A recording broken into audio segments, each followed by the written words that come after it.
speaking on counseling approaches, and I'm just going to focus on three main basic approaches that most therapists use, depending on who and what they're dealing with.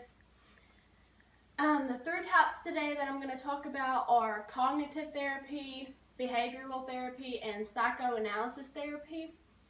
A little background on counseling in general is it was brought about by a big name in psychology, which is Sigmund Freud.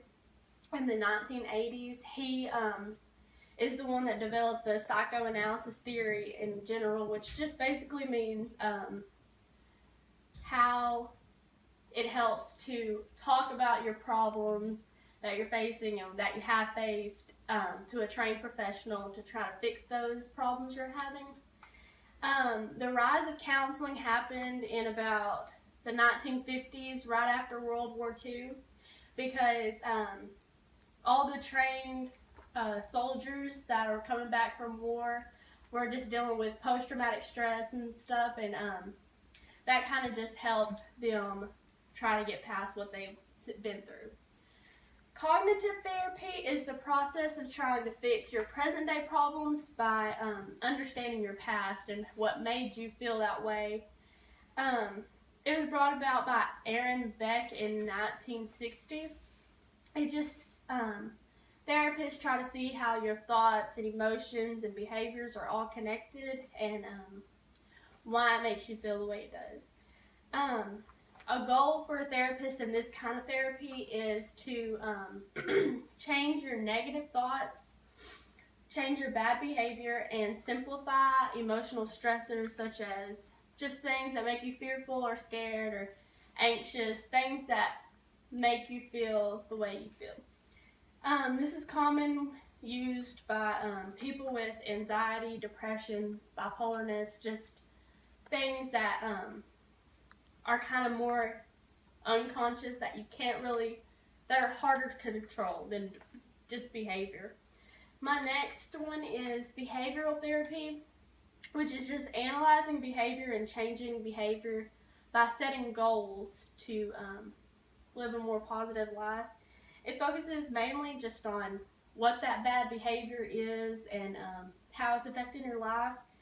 And the counselors go in and look at like the feelings that are causing these behaviors, such as anger and just stress, stuff like that.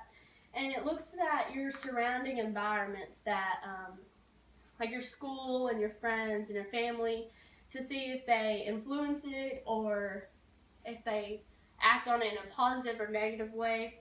And then they also look to see if these are learned behaviors, as if you grew up with this and it's kind of just a norm for you.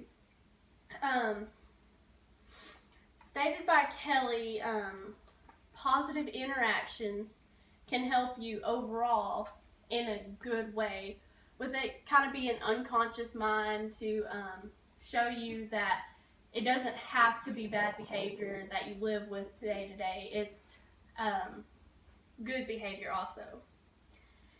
And my next one is psychoanalysis therapy, which looks at your early childhood all the way from your development in the womb to just about 14 years of age, and see how it has to do with your current day issues.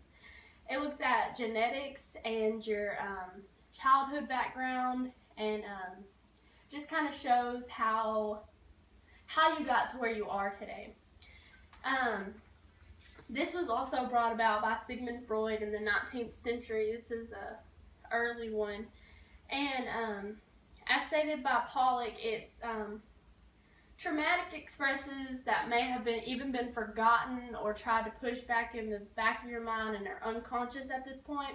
They can kind of be triggers without you even knowing it. It looks at your contributed events, and also it looks at